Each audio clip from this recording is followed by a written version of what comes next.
Good morning, everybody, and welcome to another episode of Rise Up Morning Show here, December 17th.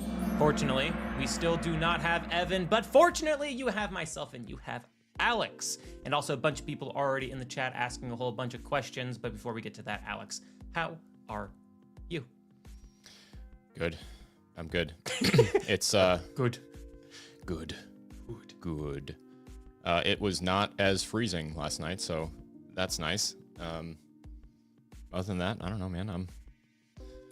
I'm peachy. I got a lot of really nice, good comments, inspiration for more videos about the Solana DeFi path that I posted yesterday. So I'm excited to go through all those. Oh, tell us a little bit about that, because I did not go through the video. It's I did it on the show. It was just a video version of what we talked about before, where make a dollar cost average purchase, split it in half. I buy SOL with one half and USDC with the other, then stake the SOL, half of it.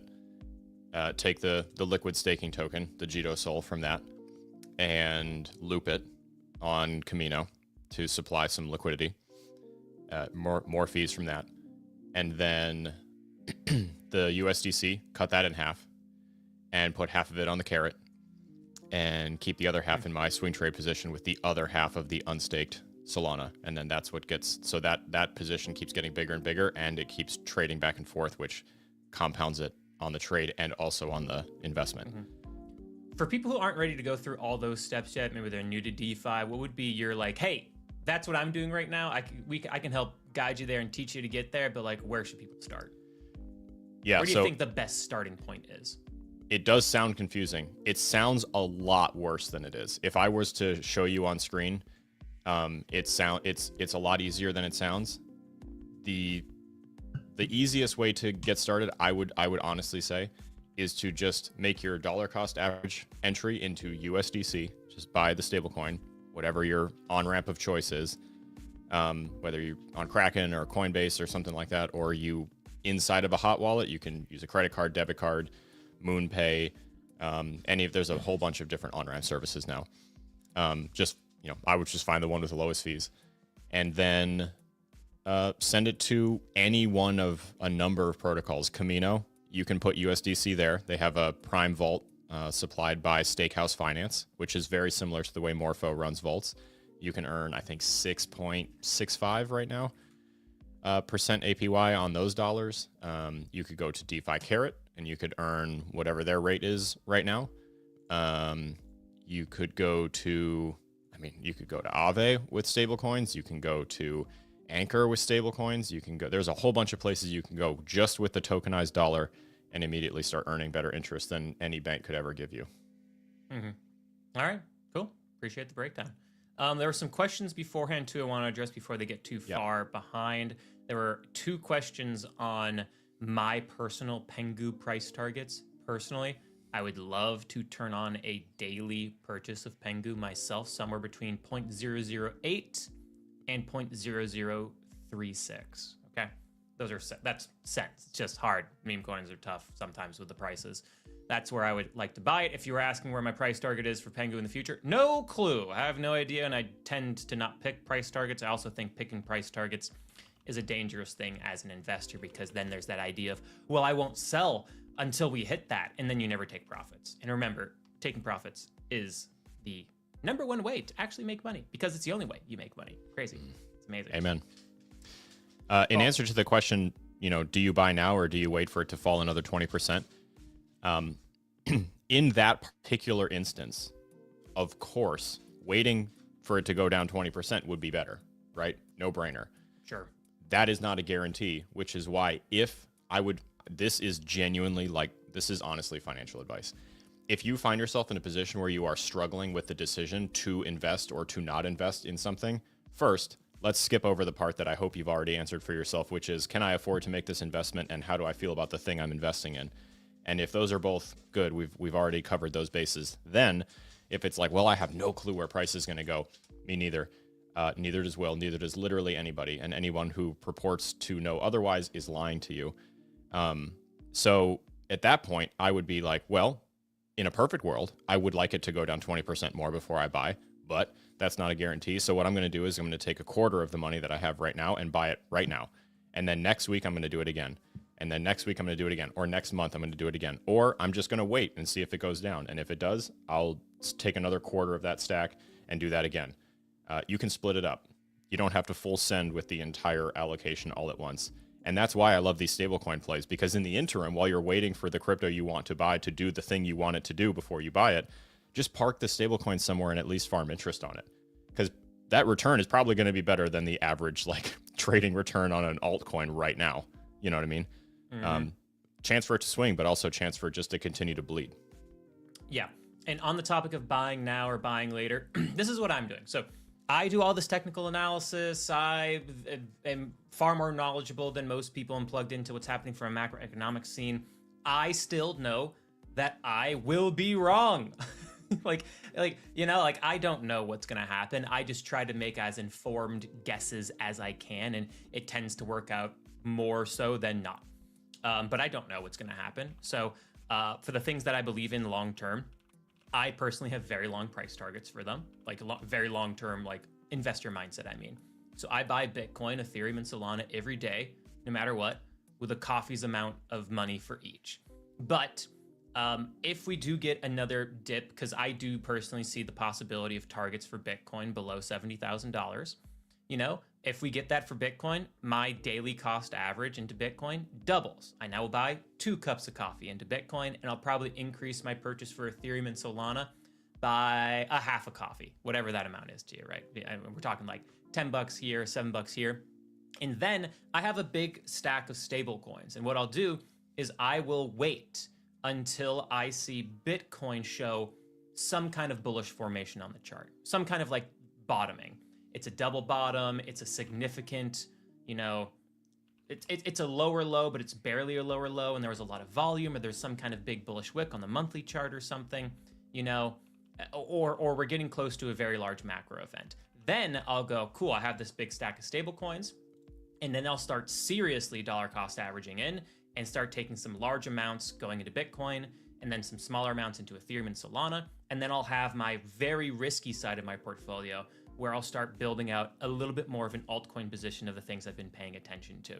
But I only do that once Bitcoin shows strength, because for those of you who have not been around for a bear market, Bitcoin will always bottom first.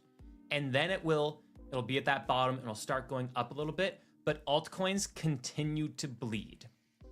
Altcoins will bleed far longer than Bitcoin will in a bear market. And that's just how it goes. So always, just to be safe, for things you have long-term conviction in, buy a little bit every day, buy a little bit once a week, just with a small amount of money, whatever that is to you.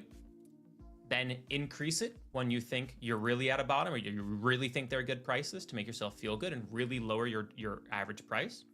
And then once Bitcoin shows a bottom, then start looking at the altcoins you really want to add in. And then, just like Bullish Babe mentions here, just as you are laddering in, this staggering of building up your bag and your position over, I'm talking months of time you're laddering in.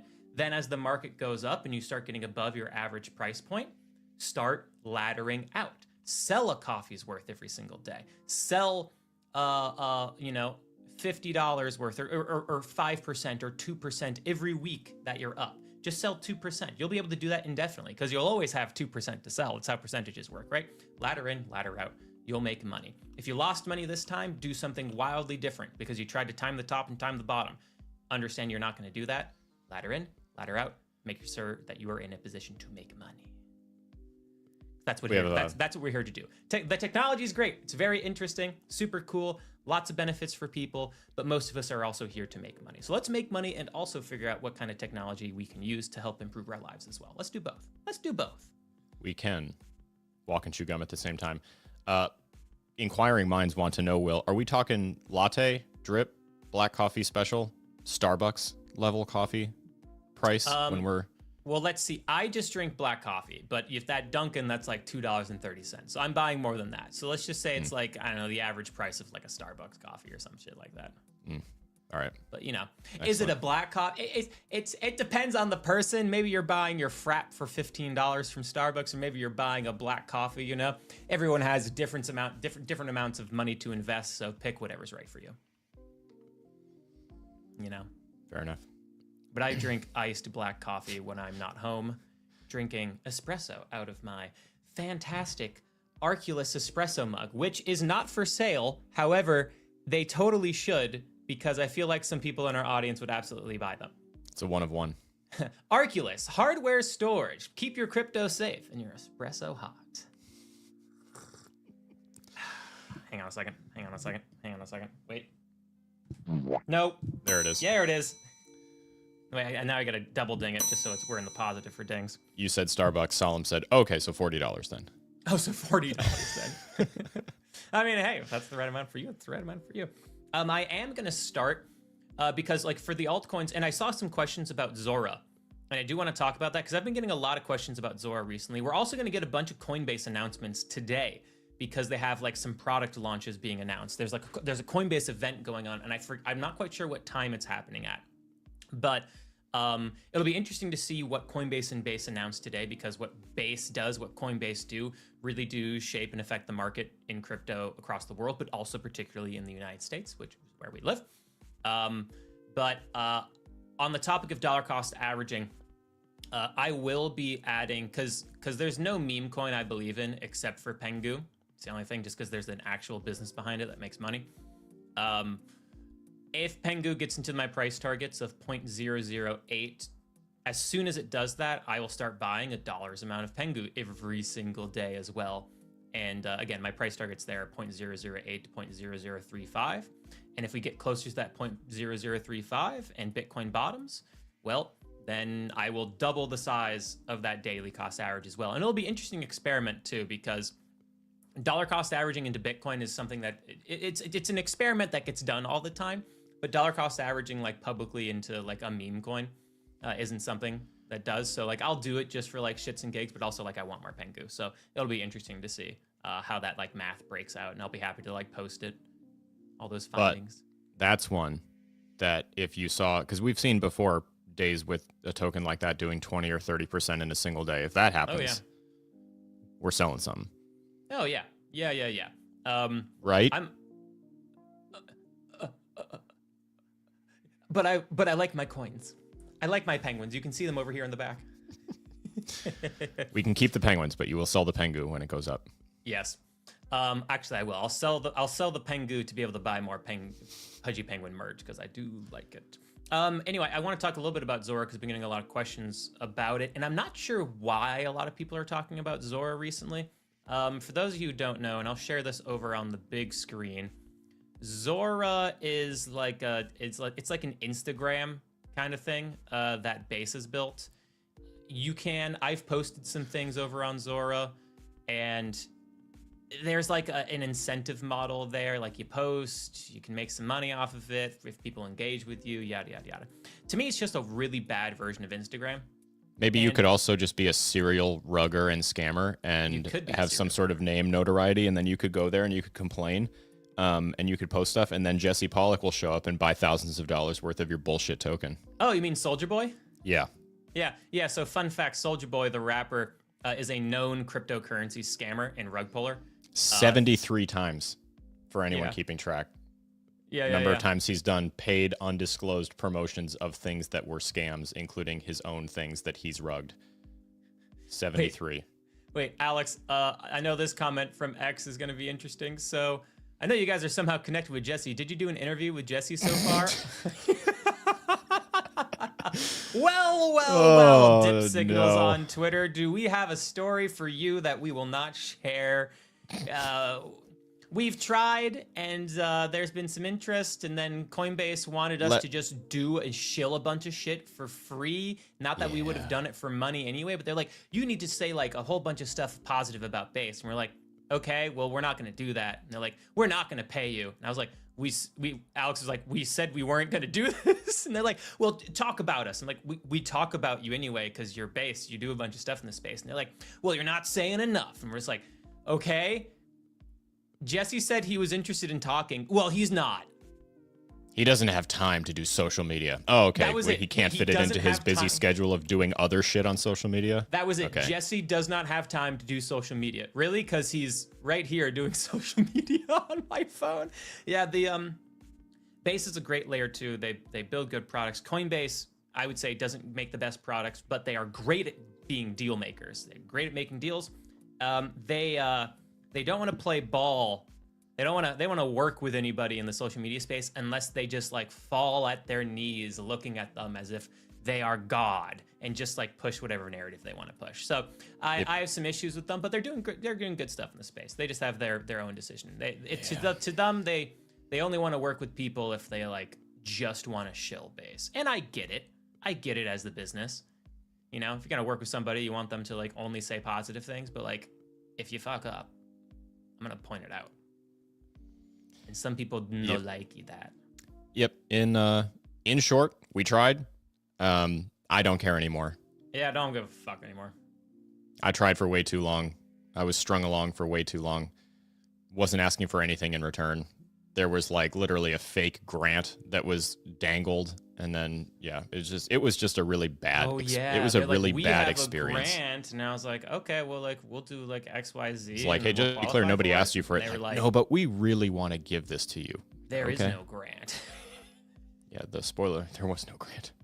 Yeah, just the communication from the team was really, really bad. Seemed super, super shady. They wanted a whole bunch of stuff for free. We didn't even want to do it for money. So, I mean, like, hey, you know, whatever. Big sad, but you know what? C'est la vie. Anyway, Kraken, give us a call. They make a better product anyway, and it's cheaper for people to use.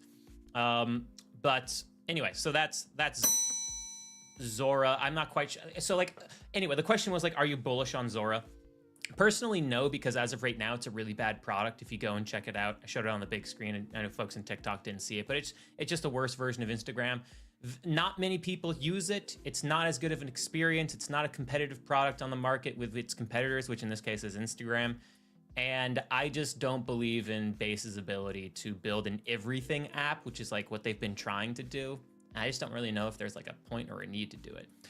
Honestly, and I know this person is polarizing for some, for many, but like if anyone's gonna build an everything app, if you had to pick one person, it would probably be Musk. It probably would. But even then, it's like, does anybody even want an everything app? Like No. an app where you can go do everything? Like, no, we don't. Like, I don't think there's a need in the market. I think it's just something that's like sexy to try to raise money. It's like, we're going to put everything. And people are like, oh, here's $1 billion, make it. And then no one's going to use it because we're like, I don't know, it seems fine. Maybe you can clip this and in like 20 years, this is going to be like, who needs cars when we have horses? You know, I don't know. We'll see. But it just seems silly. There's a couple projects in the comments that people are curious to get thoughts on. I saw Supra, I saw YO. I'm just not read into either one of those. YO, I would have to, what does that stand for? Maybe I know it by name and not by acronym. And Supra, I remember when there was like heavy airdrop farming happening, and then it completely 100% disappeared from all corners of my timeline, and I forgot that it exists. Supra? Like, what was it? I'm assuming it's a DeFi solution or something? Yeah, some layer or something or other. But I remember there being a lot of comments on Supra like a year and a half ago or something like that. During the airdrop farm, there was a lot. Mm-hmm. Yeah. And then, like I said, it just completely fell out of the zeitgeist. Yeah. So, unfortunately, I can't tell you about either one of those, but I'll have to look up YO because now I want to know what the hell that is. Well, you look that up, and I'll let everybody know about the research that I did on Aave's upgrade. Oh, yeah. So I put out a video yesterday. You can go for all the details, or you can just stay here and chat, and I'll tell you about it. So Aave is the largest DeFi solution in all of cryptocurrency, and they have an upgrade that's coming out. It won't directly impact the price of the token, but it does open up this interesting door possibility for the future. Will. So, yeah. I totally forgot. I figured out with Sean, shout out Sean from DeFi Llama, I figured out what was wrong with the number display. And? On the Llama. So when you go and look at TVL, you can check and uncheck a whole bunch of different things to be included. And somehow I had, on just one computer, I had borrowing selected.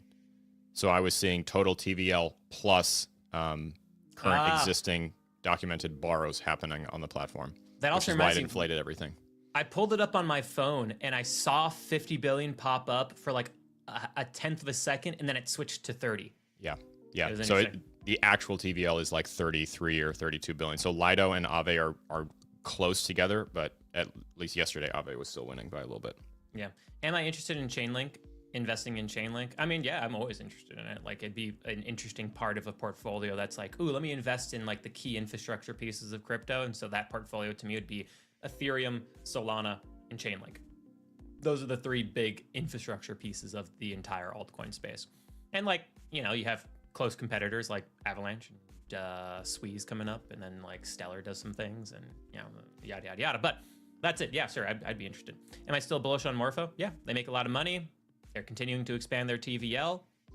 I do like Morpho. I think I like Maple Finance more though, simply because they have a buyback and burn. Like if we're purely looking at this from an investing standpoint, and they buy back some of the tokens, they burn them once a month, not once a month, once a quarter. So I do like that. But anyway, let me just tell you guys about the Aave upgrade. So from an upgrade standpoint, this is going to make it so that they'll be able to do more frequent upgrades, more product launches, more institutional adoption, so more enterprise grade solutions, tokenization of real world assets. What is it? Cheaper gas fees. It'll expand to more blockchains, and there was a fifth thing too, and I can't remember what it was. But anyway, Aave is going to be a better DeFi solution moving forward, cheaper to use, more products, tokenization of real world assets, enterprise grade clients probably coming on and using Aave, and that won't affect the price of the Aave token. But what it does is by bringing on institutional clients, you have a much more, more consistent runway for the long term in terms of revenue. And that enables you to potentially introduce something like what Hyperliquid has done, which is introduce that buyback and burn kind of a model. It opens up the door for Aave, who makes a lot of money, to maybe take some of that and burn it, right? However, that would have to go through a vote.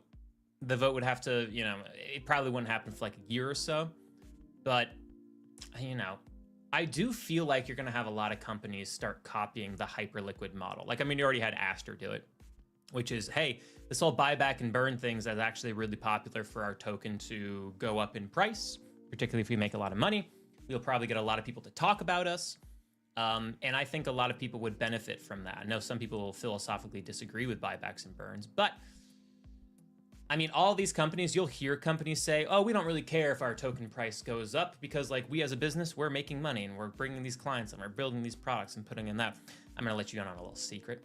They all care if their token goes up in value because it's how they make more money. And it's also the best marketing tactic to get your name out there, right? The price of your token goes up, more people know about you, more people explore your products, and your business expands to a degree that wouldn't happen without it. Hello, Alex. Sorry. Yeah, do you still think we're gonna have an altcoin season? No, we're not gonna. That's an interesting question because I haven't talked about it in a while.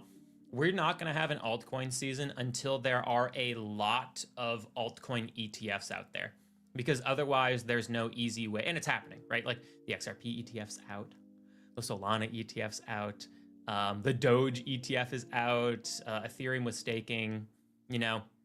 But it's going to be a very different altcoin season because you need it to be easy for ETF investors to be able to take their liquidity and easily put it into altcoins. And since the Bitcoin ETF came out, it was very difficult, and no one did it, of taking the profits you made in Bitcoin and then trying to put them into altcoins to exacerbate your gains. It was a very difficult process to do that, and very few people did. So you need more ETF products. You need more on-ramps for altcoins to ETF folks. It's just that ETF issuers are only going to expose their audience to so many altcoin products. So we're never going to have an altcoin season like we did in 2017 or in 2020, 2021, whatever it was, 2020, because liquidity won't be able to flow as easily from Bitcoin and now the top altcoins to the rest of the altcoins. So those days are done, but the next altcoin season will most likely be better than this one, so long as you're investing in coins that have ETF on-ramps, in my personal opinion. Well said. Yeah, I don't really have anything to add. I've always kind of thought that, especially at this point, even if you do get one, it's not going to be, I think, the thing that people have in their head when they say altcoin season anymore. I mean, because the last time we saw like a real altcoin season, there was about 0.001% of the number of altcoins in existence as there are now.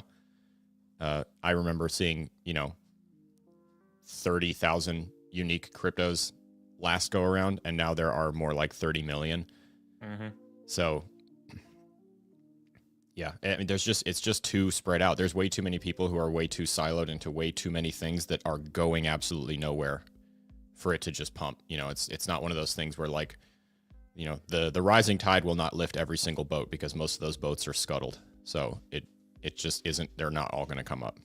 That, and also this altcoin cycle too, you had an explosion in meme coins, and I bet you have an explosion in meme coins again this next time, because I don't know, retail, we just love that shit. I don't know, we love gambling. We love gambling, we love internet culture, so we're just drawn to it like moths to a flame.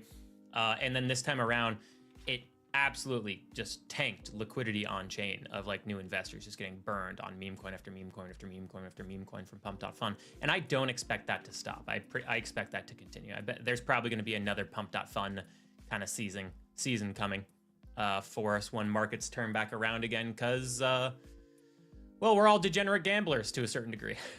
Hey. Think they'll make a meme coin ETF? I would be shocked if there weren't already 12,000 of them. Yeah, I mean, doesn't Doge have some sort of ETP? I mean, it does. But I mean, like, when they said meme coin ETF, I was thinking of like a meme coin that was just called ETF. Mm. Yeah, but there is a Dogecoin ETF, and then the Pengu ETF is still filed, but that won't get approved until the NFTs get taken out. Yeah, I mean, even then, I don't know. It's just, at some point, you got to be like, all right, what are we doing here? At some point, you have to be like, cool, there are enough altcoin ETF products. Yeah. That's the thing. It's like, not every altcoin is going to get an ETF. It's going to be like, I don't know, I feel like... Well, and two... I feel like maybe like 5 to 10 ETF altcoins. Just think about it. Think about it reasonably.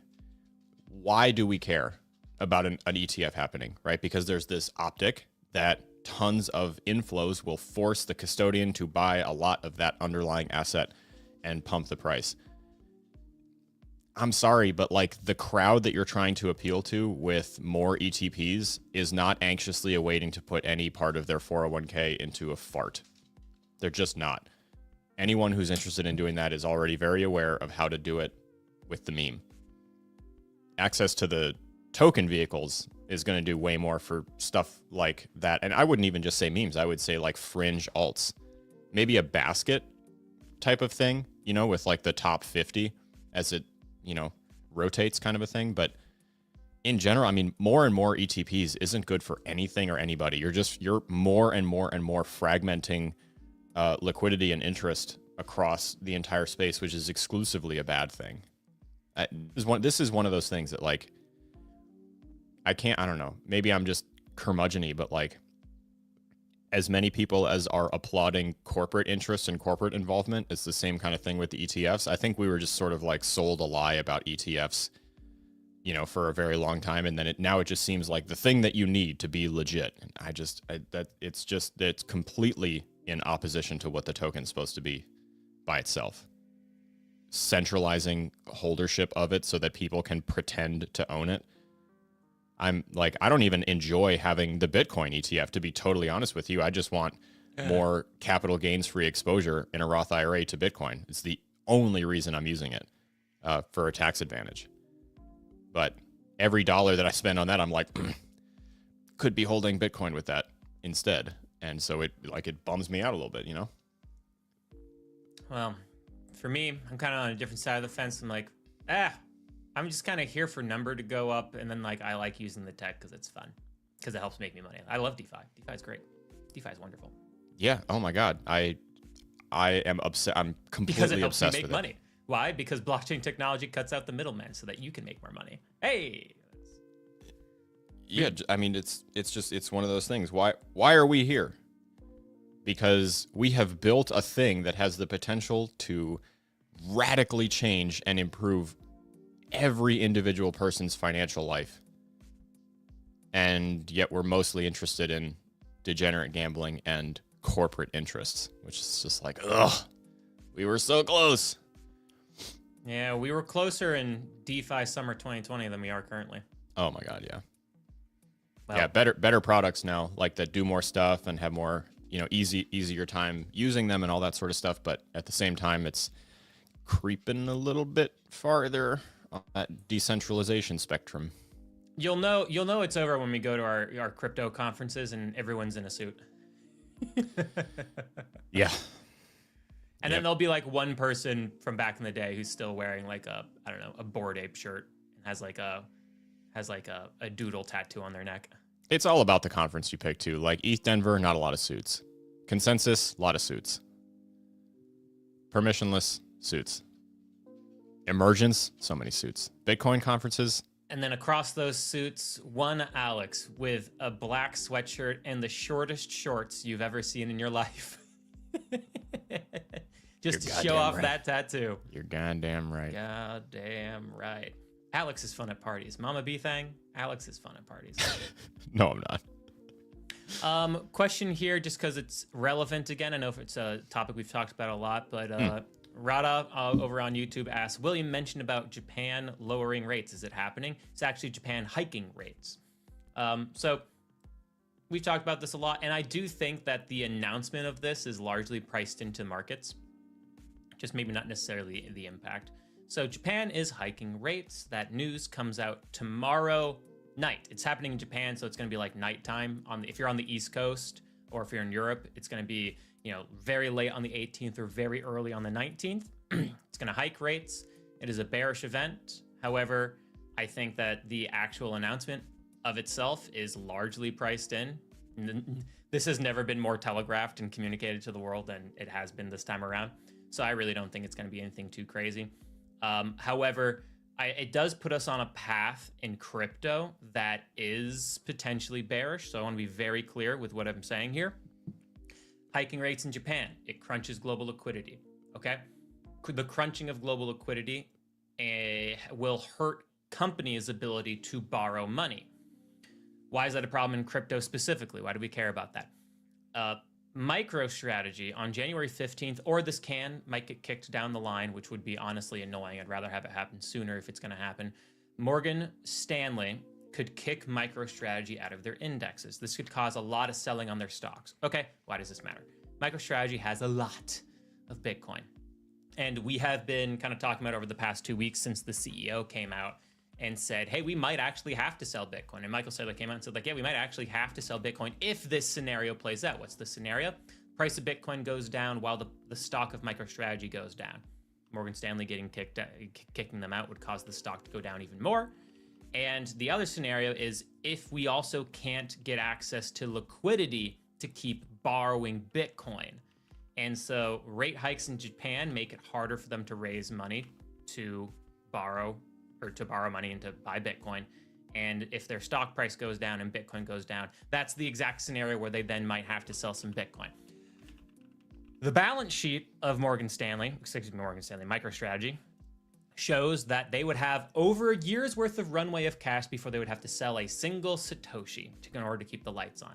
I've talked about this a lot, but the thing is that this then creates like a shitstorm of FUD that MicroStrategy is going to sell. They're going to dump their Bitcoin. So you should sell all your Bitcoin now. And it's going to create a bunch of fear, uncertainty, and doubt. That's what FUD stands for in the market. And you probably see the market dip more. Very specific crypto event if Morgan Stanley kicks MicroStrategy out, right? So this Japan hike rate is a bearish thing for all global markets, but specifically for crypto because it pushes us further down that more bearish FUD storm. It's a fire sale for Bitcoin. Sell it before Michael Saylor sells some of his to keep the lights on over at MicroStrategy, kind of a thing. And that's the path that we're walking down. And that might not happen until January 15th, but this could also be a delayed decision by Morgan Stanley until like March at some point, which would be annoying. Like just rip the Band-Aid off quickly. Let's get it over with, in my personal opinion. So hopefully that makes sense. Stecklerish had an interesting question about the availability of money at low rates, given the Bank of Japan's decision to what looks like it's going to be a hike, the Swiss central bank still lends at 0. Correct. Is it just a volume question? Yeah, it's just a volume question. Because the thing is like, people have been going to Japan to the tunes of trillions of dollars over the past 15, 20 years. So like, you know, it's just like, it's one of the reasons why like it'll crunch liquidity, but also like the US Fed is cutting rates and doing quantitative easing. So that will expand liquidity. And then people will just go to the Swiss. And I was talking about this, I don't know, like 6 months ago, 9 months ago or so. People just go to the Swiss and you'll borrow your free money there. And the free money game will just start with the Swiss franc. However, it's been a while since I looked into it. It's different though. It is different. It's not quite the same, and I forget exactly how. It's been a while since I looked up the borrowing money from the Swiss kind of a deal. It's not quite as open as it was with Japan. But I can't remember what. Makes sense. Red Bull says MicroStrategy is on NASDAQ 100. So if they kicked out of MicroStrategy or got kicked out of Morgan Stanley, what index would they go to? I'm not quite sure. Well, the thing is there are a lot of folks that have indexes. Morgan Stanley's one of them, one of the biggest ones. So I guess they would remain another index. I'm not quite sure. I don't have the answer for you. I would put that into Google or put that into ChatGPT or whatever your LLM of choice is. Claude. Not sponsored, but it should be. I don't know. I still like to use ChatGPT because I call it Chipetti. And I go, Chipetti, what is the answer? I don't know, Tell me. I still use all the big three, or at least the big three that I've been using every day. I should say 5, I guess, because now I dabble with Gemini and Copilot too to mess around with those. But I don't know, dude. Like GPT's just kind of letting me down. I have to do so much course correcting with it now. I don't know. The best, easiest like feel that I have now with one is Claude. Yeah. But it rotates, you know, someone will push an update and it'll become better for a while, and someone else will update and it'll be better. You kind of flit around. Interesting question here from Just Swapping, because we've talked about this a little bit. Do you think Arbitrum and I don't know why I said it like that. Do you think Arbitrum and Optimism will disappear due to the Ethereum update? The Ethereum update is the Fusaka upgrade, makes it faster, cheaper, all that kind of stuff. And Vitalik has been very vocal, being like, hey, if you want to build on Ethereum, like don't choose an L2, just build on mainnet. His thought process is that Ethereum will become fast enough and cheap enough to the point where L2s don't really have a competitive advantage. And it's an interesting question, because if Ethereum already costs fractions of a penny for transactions, and the most expensive thing to do, which is our minting NFTs, cost 15 or 12 cents right now. It's very cheap. Meanwhile, layer 2s are fractions of pennies for these things. So it's still cheaper and faster on layer 2s. But it is an interesting question. As Ethereum continues to upgrade over the years, it will also be fractions of a penny for gas fees, and it will be very, very fast. Layer 2s will always be cheaper and faster, but at some point there is a depreciating return in terms of a competitive advantage. So will developers and companies just build on Ethereum mainnet, and adoption of layer 2s will start to dwindle? It's an interesting question, and it definitely seems like Ethereum will continue to upgrade, and there will be less of a competitive advantage if you're purely comparing speed and transaction fees. The interesting differentiator for Arbitrum, Optimism, for your Abstract, for your Base, for your Polygon as well, will be the other bells and whistles that these layer 2s can continue to provide developers and institutions in particular to make the building experience easier, right? There are other things that you can provide for developers in order to do this. And it's going to be these layer 2s, if they're going to want to survive long term, will have to continue to build on this competitive advantage to make them an appealing place. Otherwise, yeah, like layer 2s will lose out some to people just choosing to build on Ethereum mainnet. Alex, I don't know what your thoughts and opinions are on this. I would imagine we kind of agree on this, but I'd be curious if you have any thoughts as to the types of things that layer 2s can do, provide today that do make it a little bit more attractive and competitive to continue to build on layer 2s as opposed to go with the main net. Yeah, I think there's some nuance there, as there often is. Post, like for example, look at Polygon. Post Fusaka, they took that and ran their own giant upgrade And I still have a bone to pick with Rudo because I look at that name and I cannot pronounce it. And I just want us to name things that I can pronounce just once. I don't know. It starts with an M, but it's like the implementation, the upload of the Fusaka upgrade to then also improve Polygon's network and keep it current. In general, I kind of struggle with that a little bit, to be very honest with you. I think that they have their purposes. I think that you can still do really cool stuff. I think that they effectively function like large-scale applications. That's kind of how I think about it on the mainnet, wherein, perhaps they add some specific functionality that you as a builder might want or need. I kind of think about it like the same way that Avalanche uses sidechains. To say that if you wanted to utilize the underlying security layer of Ethereum, but you wanted like a really specific tool set, perhaps you're going to have to use a layer 2 for that. And while Ethereum is exponentially faster and cheaper than it was even just a few years ago, you still have an even more compounded increase of speed and reduction in cost on the big layer 2s as well. So at this point, they're still necessary to run, like, I think, huge amounts of payment processing, for example, which is exactly what we're seeing Polygon get used for more than anything else, is payment processing. So that makes sense. In general, though, I mean, I kind of agree with Vitalik. If you're trying to just like mess around and put some stuff on chain and do a thing, you should probably dabble with mainnet. That ecosystem is gargantuan. It's the biggest by a wide margin. Ethereum has more TVL than every other network combined. So it's just kind of one of those things. But I think layer 2s still very much serve a purpose. It's just more like specific, targeted to the application level. Yep. And right now with Ethereum, 85% of all transactions are done, or activity is done on layer 2s. And as Bearded points out here on YouTube, layer 1 fees on Ethereum remain demand driven. So if there's a lot of demand that goes back to Ethereum, you will see those price points start to creep up a bit. Maybe you get closer to the 20 cent for an NFT mint, or 50 cent, or maybe even $1, right? Whereas layer 2s do things in cheaper blobs. They do things in a cheaper, more efficient way. So if more people go back to Ethereum, you'll start to see those fees creep up, and then there will be, again, a larger competitive advantage to go back to layer 2s again. So there are advantages there as well. OP is Optimism, one of the largest layer 2s on Ethereum.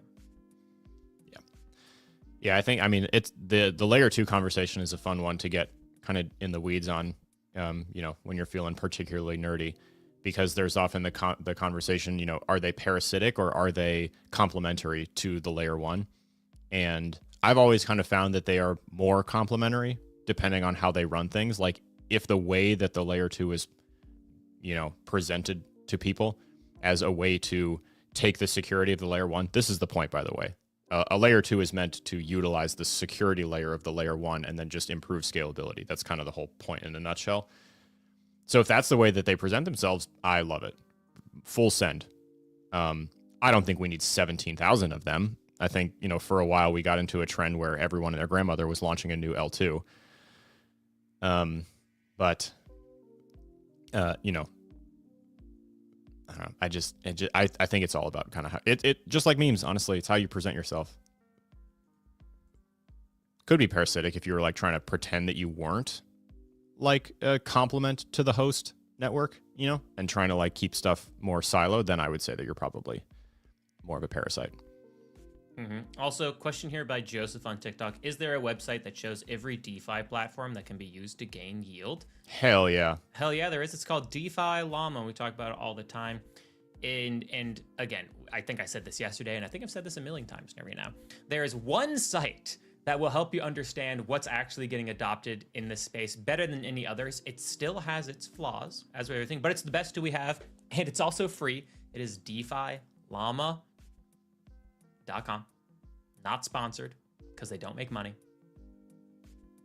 But I would love to be sponsored one day. But even then, we wouldn't talk about it any more than we do currently, because it's fucking phenomenal. Actually, shout out if you do use DeFi Llama, they accept donations. They do. which if you have it in you and you can afford to do it, that's a worthy cause to contribute to. I don't get paid at all to say that. They just provide a really good service and they don't charge for it. And I really don't want to see that go away. So, great question here coming in from Sean over on Facebook. Man, I'm so confused on where to store my XRP. Do I need to buy a cold wallet and transfer it to that? I'm not too savvy with this, but I have good friends that can walk me through getting it transferred. I just don't want it stolen by hackers. Sean, great question. Good question. It depends on cold storage is not right for everybody. I will say that, right? It's not something that you feel like you might have to do. However, if you are in this category person, I would say that it is a great idea to do such a thing.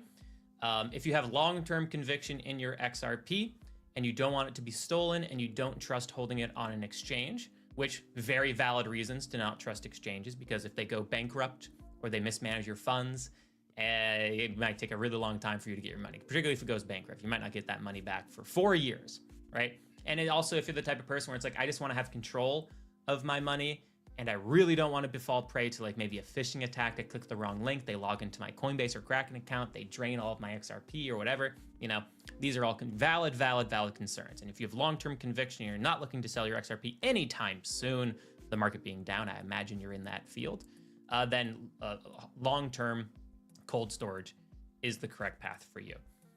So where do you store your XRP? You can pick any hardware wallet and they will all store your XRP correctly. We are big fans of Ledger, Trezor, and Arculus as well. Arculus is a sponsor of the show, by the way. And I would also say, depending on how you interact with your crypto, will kind of lead you down the path of what hardware wallet to choose. If you interact with crypto largely on your phone and applications, or maybe it's half the time or something, I would say the Arculus wallet is the best because there's a phone app, there's a card, you tap it. It also needs to see your face. It needs to have a fingerprint as well. There's a lot of security here for that. And then you can access and do what you need to do via crypto on your phone. If you like to use crypto almost exclusively through your desktop, you might want to take a look at all the products that are at Ledger or Trezor, are products that we've used for years and years and years. And you know, I'd swear by them. They've kept my crypto safe as well. I personally use Ledger and I use Arculus also. I use both. There are a lot of hardware wallets out there. They all have slight differences. At the end of the day, they will keep your cryptocurrency safe. And Sean, I know you said you have good friends that can walk you through getting it transferred to it. That's wonderful. But also make sure you do your own research. There are a lot of walkthroughs on YouTube. Just type in, once you know what wallet to have, go on YouTube and say like, hey, how do I move my stuff here? Hey, you know, walk through some videos that are just like walkthroughs of how to transfer crypto correctly and safely. And when you do it the first time, don't send all of it. Send the tiniest amount you can as a test transaction to make sure it works first, and then send the rest. So that's my personal advice to you. If you have any questions about, you know, specific hardware wallets and how to do that, we can also help you if you join the free community. Go to rumshq.com and head to our Circle community. You can also click my link here on TikTok. You can click the link there on the company page on Facebook, depending on where you're watching this. I see you're on Facebook. And go and join the community for free and just ask people for help. We have a community of people there to help you do just that. Also, question from Bearded. When are we getting the purple wallet? Because Arculus, we are trying to work with them to build a purple Rise Up Morning Show wallet. And we have a call with them very soon. At least Alex does. Tomorrow. So hopefully we'll have an update on that. But we also have, we can't launch this yet. No. There's something that's being released by Arculus on Friday. It's not Rise Up Morning Show branding, but it is branding of something else that we recently just talked about. So you'll learn more about that tomorrow. You can go to their TikTok profile here on TikTok. It's This Is Arculus, and register for it. There's gonna be a live event Friday morning at 9 Eastern. I'll be there. I think Will be there. Mm-hmm. Yeah, so I will. Come hang out. Ask them. It's gonna be short. I think they said 30 minutes. Yeah, it'll be on TikTok though. But that'll be fun. Just FYI for anybody watching not on TikTok. Yeah, for the cold storage stuff too, I started using Trezor, and then I kind of slowly just migrated everything to Arculus because it was faster and easier to use. and I do most stuff on my phone, and it was the best option.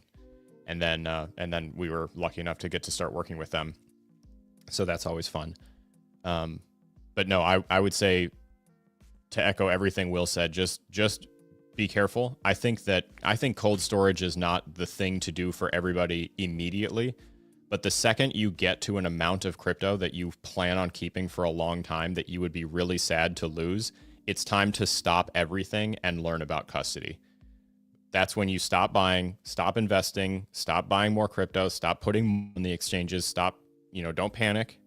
There's no need to like rush, but that's when you need to be like, okay, it's time to learn the skill that is self-custody, whether that is cold storage or even just starting with your own hot wallet that maybe has, one or two more avenues to recovery if you do forget a seed phrase or lose it or something like that. Kind of graduate yourself up. Hey, there's Arculus right there. You can follow this profile right here in the TikTok comments, and that's where you can find the... Damn it, Will. Sorry. Rugged right at the worst minute. Anyway, there's Arculus. You can follow them. And you can ask them about the purple wallet, too. Because they're right there. You can. I don't know how Evan does this without pausing. 1 second. Hang on. Oh, there we go. It didn't populate, and I had to go into the shop or whatever to get it up there. But hey, there's a discount on Arculus wallets if you are so inclined. Oh dang, 20. Okay, that's not bad. Yeah, hey, it's $20 off. Jeez. Oh yeah, dog. Pretty sweet. Sweet. Christmas sales are fairly nice. Follow-up question here from Sean. Okay, one more thing. So is all of the other coins like Bitcoin, HBAR, etc., is that okay to leave on Coinbase, or do I want that over my cold wallet as well? Again, Sean, it kind of goes down to what you're looking to do with those assets. If you're looking to just try to flip them pretty quickly, like maybe you have long-term conviction in XRP, which it sounds like you do since you're looking to potentially put it on a cold storage wallet, and maybe you don't have as high of a conviction for those other coins. If that's the case, then yeah, maybe leave them on Coinbase, and then when there's an opportunity to sell them at break even or slight profits, and you're just like, hey, I just want to get rid of these, or you're going to wait and they go up and you have a lot of profits, right? Keep them on Coinbase and sell them. But if you're also looking to hold those long-term, you have long-term conviction, I would also recommend putting them on your hardware wallet, your cold wallet. And I see your comment coming in again. Long-term, I don't have time to trade during the day. Hey, that's most people, man. So Sean, I would also say that if the amount of money you have in those cryptocurrencies is it would be a painful amount to lose, like in a phishing attack or a scam, then I would say any amount of money you have in that cryptocurrency, if it's in that category of I really wouldn't want to lose that, I would go and put it in a hardware wallet. Yeah, the second you hit a number where you're like, okay, I would be pissed to lose this. Like I said, stop buying more crypto and learn about custody. That's the time. Yeah, exactly. We have 3 live shows today, or at least Alex has 3. I have 2. That's true. So we probably will spend maybe like 10 more minutes here with everybody and, get our final thoughts and, ride our dogs and ponies off into the sunset. So feel free to come through with your final questions here, guys and gals, and we'll do our best to address them, whether it's about macroeconomics, DeFi, NFTs, Web3 gaming, anything at all. But Alex will be having a conversation today, or his show called Trust Issues. I think this is going to be episode 3. Alex, do you want to give a little preview of some of the things you're going to chat about? Yeah, absolutely. So Trust Issues, brand new show. We're only on this today. Will be episode 3, joined by Lindsay, Emily, and Katie, and all three of them join me just to talk about like the scope of crypto policy, crypto legislation, the regulation question. Who is this actually good for? What is actually in these bills? Should we be excited about them? Should we be upset about them? What would we prefer to see? What would be a better option, or whatever? They all bring like a lot of very important knowledge to this conversation. Emily is the economics guru and expert, studied it extensively, has been running all sorts of large-scale, over-my-head economic models about the ramifications of these different bills as they're put in place, what they enable for who. Lindsay has a ton of experience in policy specifically, lives in DC, has worked there for a long time, has worked on policy writing and implementation thereof for a while. She's brilliant. And then Katie has a tremendous amount of experience in the business sector as someone who's raised a ton of money, has been on like the big business side of the conversation, knows a number of people in and around Congress personally. Also brilliant. So I'm very excited about that. Today we are finishing up the conversation about Genius and why it's awful. And then we're going to intro Clarity and why it is becoming awful. Because spoiler alert, the Senate is neutering the hell out of that thing, and it's not good. It's not good for DeFi. As it stands right now, go figure. With regards to what's coming out of Washington, corporate crypto is winning. And I don't say that to mean that the corporate coins are going to pump. I say that to mean that the private companies getting involved are going to make so much money, and it's going to be at all of our collective expense. So, yeah, maybe we should just buy their stocks and just. That would be the move. Not their crypto. Not their crypto. Stock would be the move. Stocks of their company. Yeah. So anyway, we'll be. Oh, we'll be how far we that. have fallen. Yep. That's what happens when you hand your entire industry over to some sleazy suits on a silver platter and thank them for it. But, you know, here we are. Hey. Anyway. And then after Bitcoin, dark. guys, it's going to be fine. And then after dark. Yeah, that'll be a great time. I did get a question that's like, hey, Will, what are your thoughts on the NASDAQ being, going to trading to 24/7? So the stock market, the NASDAQ, one of the stock markets, is going to be expanding to 23/7 fairly soon. So it'll be open almost every hour of the day. And so my personal thoughts on it is like, yeah, like the stock market honestly should be 24/7. There's no reason for it to close after 5 o'clock and for it to close on the weekends. Like, it's silly, it's stupid, it's dumb. So the stock market should be put on the blockchain to enable that. But I will miss my gaps. I'll miss my gaps. Gap trading will be gone. I made so much money just swinging between gap positions during the days of GameStop, the GME hype. I made so much money doing that. I was like, oh, there's a gap up there. Cool, I'm going to long. And oh, okay, cool, there's a gap down there. I'm going to short. It was so easy. I'm going to miss the gaps. I really am. So I'm a little sad, but it is ultimately a good thing. On what app or website can I find Alex's show? You can find it on, if you're here on TikTok, as Dusty Gramps you currently are, you can find it on his profile page. When are you doing it again, Alex? 3 p.m. Eastern. 3 p.m. Goes for about an hour and a half. And also, if you are watching on YouTube or Facebook or Twitter or LinkedIn or the Arena app, you'll find it on our company page as you are watching right now, currently. For those of you who are live or who are watching the recording of this. So that'll be fun. It's about time where we need to ride our dogs and ponies off into the sunset. So Alex, is there a final question you want to address, final topic you want to bring up, final word of wisdom, or a joke? Never a joke. It's never a joke. I do have a question to answer, though. Rada asks, after Bitcoin, Ethereum, and Solana, what would be the next potential coin that you would be interested in? I can answer that. I'll answer it too. With what I'm most interested in. So first of all, I do hold one or two other things in addition to those big three. The only ones that I would say I'm like long-term convicted in and investing in would be those three. But on the side of things that I'm interested in, tokens that genuinely have use inside of large DeFi protocols that are making money and generating revenue and are sustainable is where my interest is. So I hold some Arrow, honestly, because when that one swings, it swings like 15% up and down. So the potential to do a swing trade there is awesome. I wouldn't say that that's one that I'm like anxious to hold forever. I have a little bit of it, but I'm constantly like buying and selling in and out of it. I also enjoy the idea of governance tokens. So I'm trying to get some more of those because I would really like to start participating more in voting on these DeFi protocols that I use every day. Even if, my vote wouldn't have a lot of weight. I'm not a big enough whale to have a ton of that. And, honestly, the sanctity of the votes is sometimes called into question anyway, but I figure it's better to at least try. So there's those, but I don't expect the governance tokens to really make me any money. So that's kind of separate. But basically DeFi, DeFi tokens, anything super useful in the world of DeFi, anything that people are actually using, that fees are actually being generated on, and which the protocols are actually useful and sustainable. That's where my interest is. Mm-hmm. Yeah, for me, I mean, fairly similar, but I'll expand a little bit past that. So like, yeah, Bitcoin, Ethereum, Solana, buy it every day. Love it. Great. Awesome. Can't wait to buy more of it.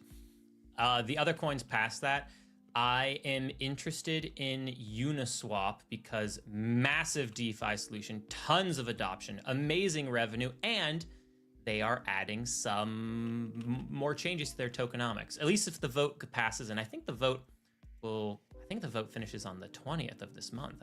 I forget exactly, but assuming that they make this tokenomic change where they will burn some of the Uni token that is used in the auctioning process that they have. That will help to reduce the supply of Uni, which I think is going to have a positive impact on price. It's not as much as if they were taking a fraction of their revenue, mind you, and buying back and burning. But anything that helps the tokenomics of Uniswap, if that thing starts to go, everyone and their mother starts buying it. So that's something that's highly of interest. Hyperliquid, definitely of interest, particularly because the adoption is still really, really good. I am also interested in Syrup. I'm interested in Pengu as the only meme coin I'm interested in. And, oh gosh, there are other ones that are just escaping my brain right now. There are other ones that are on my short list, and I can't think of them. Like Morpho, Syrup. Morpho's another good one. DeFi protocol that's genuinely useful, makes money, is sustainable. Yeah, I do like Syrup more than Morpho, though, simply because they do have a buyback and burn with their revenue that they do once a quarter, and they make a lot of money. So that is probably of more interest than Morpho to me. There's another one or two that I'm forgetting, but I'll think about them later. I see James Cobbletony go Sneck. No, nailed it. Not Sneck. Sneck is not one. I'm not interested in buying Chainlink because to me, I like Chainlink a lot. But to me, investing in Ethereum and Solana as the infrastructure plays and adding Chainlink to it, I'm just like, I feel like my infrastructure portfolio is complete enough with Ethereum and Solana. And I don't necessarily feel the need to add Chainlink to it, even though I do think it wouldn't be a bad add at all. But those are my thoughts. Anyway, everybody, that is all the time that we have here today for the Rise Up Morning Show of December 17th. Thanks for tuning in, and thank you to all of our sponsors as well that helped to make this show possible. Again, 3 o'clock Eastern Standard Time. Alex will be live again, and we will both be live again tonight at 8 o'clock Eastern Standard Time for Rise Up After Dark. Thank you so much for tuning in. We'll see you all on the internet. Have a good day. Do good things. Be good people. Make a bunch of money. Bye now.